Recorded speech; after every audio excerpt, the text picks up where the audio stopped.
पंचमदेवाचं जहाज आलं, जहाज थांबलं.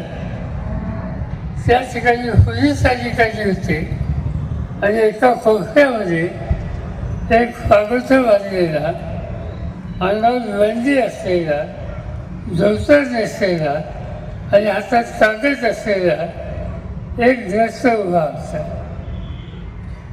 जसं पंचमदेवास त्यांच्या मूर्तीचं उत्तर आणि पुढं आला इंडिया गेटचा.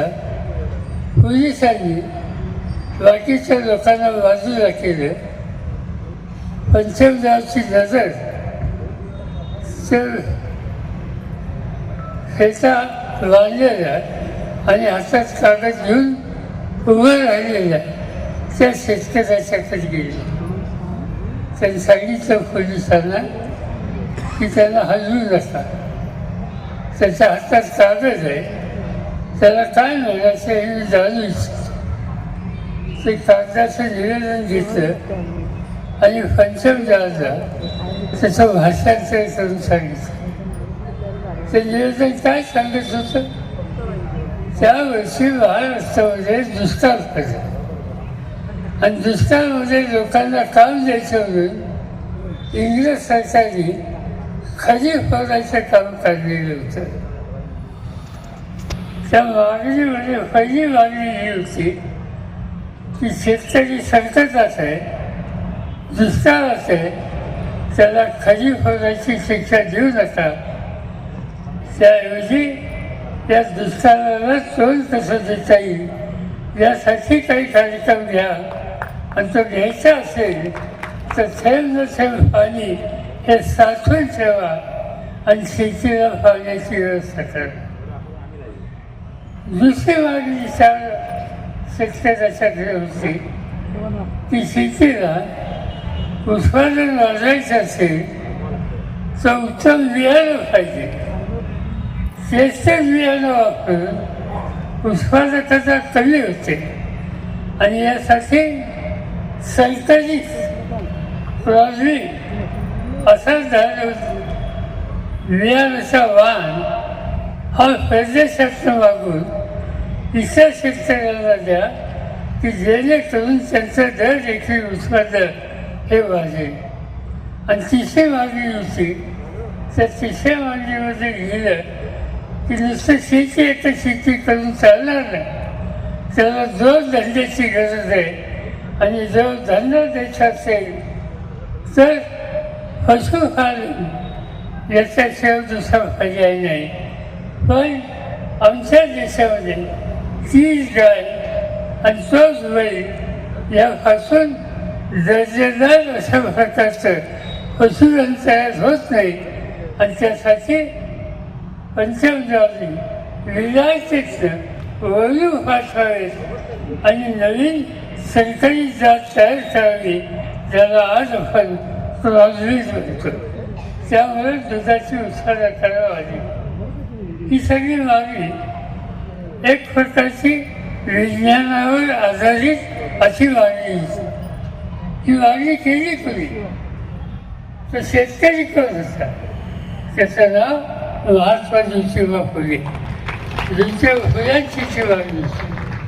आज ज्यावेळेला आम्ही लोकांनी धान्याचा साठा मर्यादित हे पाहिलं तर काही निकाल घेतले. एक, उत्पादन खर्चाचा विचार करून शेतीमालाला चांगली किंमत द्यायची. 2, उत्तम खताचं बियाणे द्यायचं, खतांची व्यवस्था करायची आणि यासाठी शेतकऱ्याला प्रोत्साहित करायचं. मला एका गोष्टीचा अभिमान आहे की पहिल्या दिवशी मंत्री म्हणून मी धान्य आयात करायची नाईलाजानं फाईल सही केली. पण ज्या दिवशी 10 वर्षांनी हे काम मी सोडलं त्यावेळेला देशाचं चित्र बदललं. आज जगामध्ये 2 नंबरचं गव्हाचं उत्पादन मी अतिशय अस्वस्थ झालो की पहिला प्रस्ताव माझं होतं परदेशातलं धान्य आणा या संबंधीचा होता. एका बाजूला आम्ही म्हणतो की हा कृषीप्रधान देश आहे, शेतकऱ्यांचा देश आहे. आणि असं असताना आम्हाला धान्य आयात करावं लागेल. मी काही सही केली नाही, विचार करत होतो. दुसऱ्या दिवशी डॉक्टर मनमोहन सिंग देशाचे प्रधानमंत्री होते, त्यांचा मला फोन आला कि पवार साहब आपके पास एक फाइल भेजी है, अभी तक क्लियर हुई नहीं, आप देश के अनाज की स्थिति क्या है इसकी इंफॉर्मेशन कलेक्ट करो. मुझे विश्वास है की आप जल्दी डिसिजन लेंगे. आणि एकंदर माहिती घेतल्याच्या नंतर नाही झाल्यानं धान्य आयात करण्याच्या प्रस्तावाला मान्यता द्यायचं संकट हे माझ्यावर आलं. पण मी ठरवलं ते चित्र बदलायचं. हे चित्र बदलायला जे करावं लागेल ते करूया. काय करण्याची आवश्यकता?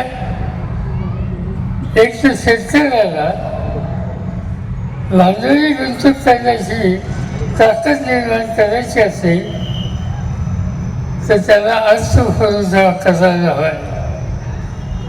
अर्थपुरवठ्याचा विचार केला आणि एक गोष्ट लक्षात आली की या देशाच्या बहुसंख्य शेतकऱ्यांना एक रोग लागलेला, त्या रोगाचं नाव थकबाकी. कर्ज घेतलेलं आहे परत करू शकले नाही, ते थकलं, ते थकल्यामुळे नवीन कर्ज मिळत नाही आणि भांडवली गुंतवणूक करता येते. आणि म्हणून आम्ही पहिला निकाल हा घेतला की या देशाचे उद्योजक यांच्या लाखो कोटी रुपयाची रक्कम एक सरकार अनेक वेळेला माफ करते, तर ती भूमिका शेतकऱ्यांच्यासाठी का करायची नाही. आणि शेवटी आम्ही लोकांनी निकाल घेतला की सवन देशामध्ये शेतकऱ्यांच्या डोक्यावर 71,000 कोटी एवढा रकमेचं कर्ज होतं. टाइम्स डिजिटलला लाईक करा, शेअर करा, सबस्क्राईब करा आणि बेल आयकॉन दाबायला विसरू नका. Times digital.